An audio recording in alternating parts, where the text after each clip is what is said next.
Sir. आपका 9 minute. Sir, मुझे ये बात रखते हुए इस सदन के भीतर बड़ी खुशी है कि आज से कुछ दिन पहले इंडेक्सेशन पर जो तमाम सदस्यों ने अपनी राय रखी थी, मैंने भी अपनी बात रखी थी। हमारी उस राय के उस सुझाव को माननीय वित्त मंत्री जी ने स्वीकारा और आज से 2 हफ्ते पहले इंडेक्सेशन जो भारत के इन्वेस्टर से छीना गया था, वो बेनिफिट पार्शियली रिस्टोर किया गया है। लेकिन ये एक बहुत बड़ा प्रश्न चिन्ह खड़ा करता है भारत सरकार की टैक्स पॉलिसी पर कि कितनी कंफ्यूज है हमारे देश की टैक्स पॉलिसी।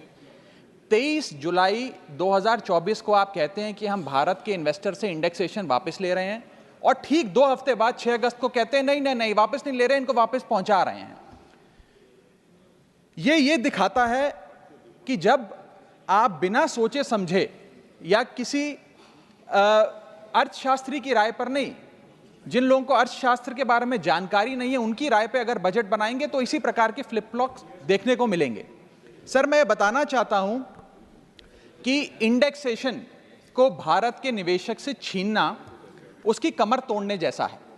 जैसा कि मैंने पहले भी बात रखी थी कि इंडेक्सेशन को फुल्ली रिस्टोर करने की जरूरत है, लेकिन अभी भी कल जो अमेंडमेंट फाइनेंस बिल में लाया गया है वित्त मंत्रालय द्वारा, उसमें भी इंडेक्सेशन पार्शियली रिस्टोर किया गया है, फुल्ली रिस्टोर नहीं किया गया। उसमें भी एक पेच है और पेच ये है कि तमाम एसेट क्लासेस पे इंडेक्सेशन नहीं रिस्टोर किया जा रहा, मात्र इमूवेबल प्रॉपर्टी यानी कि लैंड और बिल्डिंग पे रिस्टोर किया जा रहा है।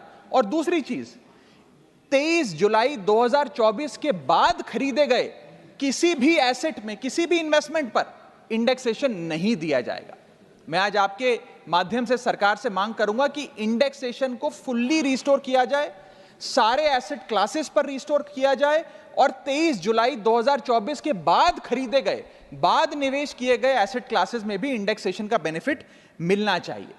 और इंडेक्सेशन के बेनिफिट से खिलवाड़ करना, एसेट क्लासेस से इंडेक्सेशन को समाप्त करना एक बड़ा सवाल खड़ा करता है कि क्या हमारे देश की वित्त मंत्री इन्फ्लेशन एडजस्टेड प्रॉफिट्स में विश्वास नहीं रखती? क्या उन्हें इन्फ्लेशन का ज्ञान नहीं है? क्या वो जानती नहीं कि इस देश में महंगाई एक प्लेग की तरह फैलती जा रही है? और इसी के साथ साथ मैं एक उदाहरण के माध्यम से आपको बताना चाहूंगा सर कि अभी भी इंडेक्सेशन जो पार्शियली रिस्टोर किया गया है उसमें भी कितने फ्लॉज हैं। उदाहरण के तौर पे आप एक इन्वेस्टमेंट करते हैं गोल्ड में, सिल्वर में या किसी एक एसेट क्लास में जिसमें इंडेक्सेशन का बेनिफिट इन्वेस्टर को मिला करता था। आपने 1 करोड़ का इन्वेस्टमेंट एसेट ए में किया 31 मार्च 2001 को और उसके ठीक अगले दिन 1 अप्रैल 2001 को एसेट बी में भी 1 करोड़ का इन्वेस्टमेंट किया। वो दोनों एसेट 7% CAGR के हिसाब से, कंपाउंडेड एनुअल ग्रोथ रेट के हिसाब से बढ़ते रहे और आज वर्ष 2024 में उन दोनों इन्वेस्टमेंट्स की आज वैल्यू 5 करोड़ रुपए ईच है।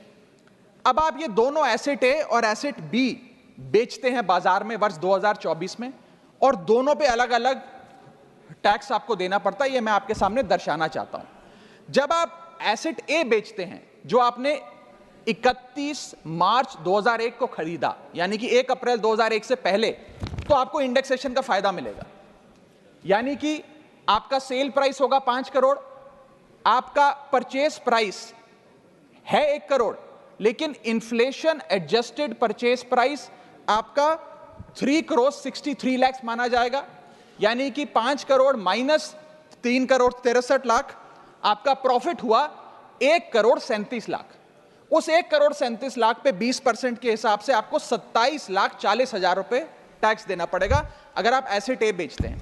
लेकिन जब आप एसेट बी बेचते हैं जिसपे आपको इंडेक्सेशन का फायदा नहीं दे रही सरकार, क्योंकि वो आपने अगले दिन दूसरे वित्तीय वर्ष यानी कि 1 अप्रैल 2001 को खरीदा, तो आपकी सेल प्राइस है 5 करोड़, आपकी परचेस प्राइस है 1 करोड़, आपका मुनाफा हो गया 4 करोड़ का और 4 करोड़ पे 12.5% के हिसाब से आपको टैक्स देना पड़ेगा जो कि है 50 लाख रुपए। यानी कि एसेट ए जो आपने 31 मार्च को खरीदा 1 करोड़ का, 31 मार्च 2001 को, और आज आप उसे 5 करोड़ का बेचते हैं तो आपको मात्र 27 लाख रुपए इनकम टैक्स देना पड़ता है।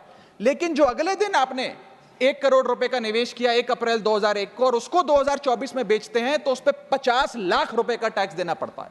सिर्फ एक दिन के भीतर आपका टैक्स लायबिलिटी 27 लाख से बढ़कर 50 लाख हो जाती है।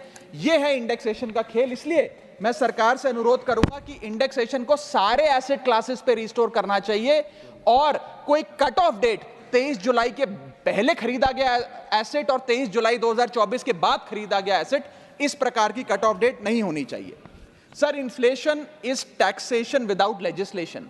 महंगाई वो दीमक है जो हमारे देश को खा रहा है, इसीलिए हम इन्फ्लेशन एडजस्टेड रिटर्न्स पे इनकम टैक्स लगाते हैं। और अगर हम ये सोच रहे हैं कि कल की जो अमेंडमेंट हुई इससे रियल एस्टेट मार्केट में को बड़ा उछाल आ जाएगा, तो ऐसा नहीं आने वाला सर। आज हमारे होम बायर्स हो या इन्वेस्टर्स हो, वो रियल एस्टेट खरीदने से बचेंगे, क्योंकि 23 जुलाई 2024 के बाद खरीदा गया जो भी एसेट है उस पर तो इंडेक्सेशन मिलेगा नहीं। आपने मात्र 23 जुलाई से पहले खरीदे गए एसेट्स पे इंडेक्सेशन दिया। और इसी के साथ साथ एक बहुत बड़ी रीसेल मार्केट हिंदुस्तान में रियल एस्टेट की, क्योंकि हर व्यक्ति नया घर नहीं खरीद सकता, इसलिए रीसेल होती है। रीसेल मार्केट में भारी गिरावट देखी जा रही है। जब मकान बिकेंगे नहीं तो रेंटल इनकम बढ़ेगी। लोगों के मकानों के किराए में एक भारी उछाल देखा जा रहा है, लोगों का खर्च बढ़ने वाला। और इसी के साथ साथ जो फॉरेन इन्वेस्टमेंट भारत के रियल एस्टेट में होता है वो भी गिरने वाला है, ऐसी मैं आज इस सदन में भविष्यवाणी करता हूं। इसके साथ साथ रिटेल इन्वेस्टर यानी कि भारत के मिडिल क्लास की कमर तोड़ने का काम सरकार ने कैसे किया। एक ही बजट में शॉर्ट टर्म कैपिटल गेन को 15% से बढ़ाकर 20% कर दिया और उसी बजट में लॉन्ग टर्म कैपिटल गेन को 10% से बढ़ाकर 12.5% कर दिया इक्विटी पे और अन्य पदार्थों पे। यानी कि आप एक ही बजट से तमाम तरीके के इन्वेस्टर्स जो शॉर्ट टर्म के लिए एक छोटी अवधि के लिए एसेट खरीदते हैं या लंबी अवधि के लिए एसेट खरीदते हैं, दोनों की कमर आपने तोड़ने का काम किया और इस देश में रिटेल इन्वेस्टर को कुचलने का काम यह सरकार करने जा रही है। मैं आपके माध्यम से अनुरोध करूंगा कि don't take middle class retail investor for granted. हमें कैसे फाइनेंशियल इंक्लूजन इस देश में बढ़ानी है उस दिशा में काम करना चाहिए, ना कि कैसे हम इस देश में इन्वेस्टर्स, हाउस होल्ड इन्वेस्टमेंट्स और रिटेल इन्वेस्टमेंट्स को कम करें, उस सिलसिले में हम काम करें। मेरा दूसरा भाग आज के वक्तव्य का है जीएसटी पर। पहले तो मैं सरकार के मंत्री नितिन गडकरी जी का जो एक चिट्ठी सामने आई, उन्होंने अपनी सरकार के वित्त मंत्री को चिट्ठी लिखते हुए कहा कि लाइफ इंश्योरेंस और हेल्थ इंश्योरेंस पर जो 18% जीएसटी लगाया उसे वापस लिया जाए। मैं उनकी इस मांग का समर्थन करता हूं और सरकार से मांग करता हूं कि हेल्थ और लाइफ इंश्योरेंस पर कम से कम हम जीएसटी ना लगाएं। ये कोई लग्जरी गुड या लग्जरी प्रोडक्ट नहीं है। और मुझे ये बताते हुए खुशी है सर कि parliamentary standing committee on finance की आज से 6 महीने पहले रिपोर्ट आई थी, जिसका हिस्सा मैं भी था। मैं भी parliamentary standing committee on finance का सदस्य हूं, जिस समिति ने अपने पैरा नंबर 2.10 में साफ तौर पे सरकार से अनुरोध किया कि हेल्थ इंश्योरेंस और लाइफ इंश्योरेंस पर जीएसटी कम किया जाए, समाप्त किया जाए, ना लगाया जाए। मैं पढ़ के वो अंश आपको सुनाना चाहूंगा। The committee feels that there is a need to rationalise the GST rate on insurance products, especially health and term insurance, which is 18% at present. The high rate of GST results in a high premium burden which acts as a deterrent to getting in insurance policies. The committee, with a view to make insurance more affordable, recommends that GST rates applicable to health insurance products, particularly retail policies, etc., should be reduced. हमारा ये प्रयास होना चाहिए कि एक परिवार, sir बस समाप्त कर रहा हूं, अभी तो मेरा समय रह गया, 1-2 मिनट आप थोड़ा ज्यादा दे दीजिएगा तो सर कुछ फर्क नहीं पड़ेगा, मैं अपनी बात समाप्त कर लूंगा। हेल्थ इंश्योरेंस पे और लाइफ इंश्योरेंस पर हमें टैक्स समाप्त करके लोगों को इंसेंटिवाइज करना चाहिए कि ज्यादा से ज्यादा परिवार भारत के हेल्थ इंश्योरेंस के कवर में आए, लाइफ इंश्योरेंस के कवर में आए। वो मैं सरकार से मांग करूंगा। और सर एक बड़ा इंपॉर्टेंट पहलू मैं आपके सामने हाईलाइट करना चाहूंगा। इस देश में इन्फ्लेशन पर भी जीएसटी लग रहा है। वो कैसे लग रहा है? एक प्रोडक्ट जो 100 रुपए का बिकता था उस पर 18% जीएसटी हुआ करता था। आज वो वस्तु महंगी हो गई, 100 से 150 रुपए की बिकने लगी, अब 18% 150 रुपए पे लगने लगा। यानी कि 50 रुपए की जो महंगाई है उस पर भी सरकार जीएसटी लेने लग गई है, which is GST on inflation. मैं चाहूंगा कि सरकार इस पर विचार करे। और अंत में सर अपनी बात समाप्त करने से पहले एक और दिलचस्प मुद्दा आपके समक्ष रखना चाहूंगा, which is problem of multiple taxation. हम लोग एक ही चीज पर न जाने कितनी बार टैक्स भरते हैं। जैसे कि जब आप पैसा कमाते हैं तो इनकम टैक्स भरते हैं, उस इनकम से आप गाड़ी खरीदते हैं तो गाड़ी खरीदने पर जीएसटी देते हैं, जब गाड़ी खरीदते हैं तो रोड टैक्स भी सरकार आपसे वसूलती है, फिर रोड डेवलपमेंट सेस भी आपसे लेती है, अब आप मोटर इंश्योरेंस भी कराएंगे गाड़ी का तो उस पर भी जीएसटी लेती है, और उसके बाद आप जब पेट्रोल या डीजल भरवाएंगे उस पर भी सेस और वैट लेती है, और अंत में जब आप अपनी गाड़ी को सड़क पर चलाएंगे तो टोल टैक्स के नाम पर जनता से पैसा वसूलती है।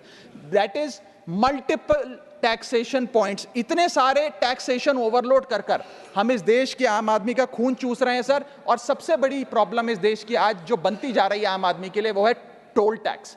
सांसद और मंत्री को टोल टैक्स नहीं देना पड़ता, हमें छूट है टोल टैक्स से, लेकिन इस देश के आम आदमी को हर जगह टोल टैक्स देना पड़ता है। एक रिपोर्ट के मुताबिक हाईवे पे 2 रुपए प्रति किलोमीटर का टोल टैक्स इस देश के आम आदमी को भरना पड़ता है। और अंत में अपनी बात खत्म करूंगा मैं एक कविता सुनाकर, थोड़ा सा सर और इंडल्जेंस चाहूंगा। और इस टैक्स रिजीम के बारे में 4 पंक्तियां लिखी हैं सर, मैं आपके सामने पेश करना चाहूंगा। सरकार का एक सूत्री मिशन है टैक्स, सरकार का कमीशन है टैक्स। जगने पे टैक्स, सोने पर टैक्स, हंसने पर टैक्स, रोने पे टैक्स, खाने पे टैक्स, पीने पे टैक्स, बच्चों की पढ़ाई पे टैक्स, बुजुर्गों की दवाई पर टैक्स, फसलों की बुआई पे टैक्स, ट्रेन और यात्रा हवाई जहाज पर टैक्स, खरीदने पर टैक्स, बेचने पे टैक्स, फैलने पे टैक्स, समेटने पे टैक्स, सड़क पे टैक्स, आसमान पे टैक्स, गाड़ी पे टैक्स, मकान पे टैक्स, सपनों पर टैक्स, अरमान पे टैक्स, खुशी पर टैक्स, मुस्कान पर टैक्स, दिन रात की गाड़ी कमाई पर टैक्स, किताब पर टैक्स, सियाही पर टैक्स, सब्जी पर टैक्स, मिठाई पर टैक्स। सरकार जनता से वसूल रही है बीजेपी से दिल लगाई पर टैक्स। बहुत बहुत शुक्रिया, धन्यवाद। नतीजे हो या फिर चुनाव प्रचार, पता नहीं क्यों नरेंद्र मोदी जी ने अपना निशाना 99% ईमानदार लोगों पर लगा रखा है। 15 साल एक जंगल राज का अनुभव किया है और 15 साल तक बिहार पूरे देश में बदनाम होते रहा। भारत देश बचाना है, मोदी जी को लाना है। सड़क से लेकर संसद तक केंद्र सरकार और दिल्ली सरकार को मिलकर काम करना चाहिए। देश को अब शासकों की जरूरत नहीं है, देश को सेवक की जरूरत है, सेवक। दुनिया की हर खबर, लोग कहते हैं कि आपने कांग्रेस पार्टी से समझौता कर लिया।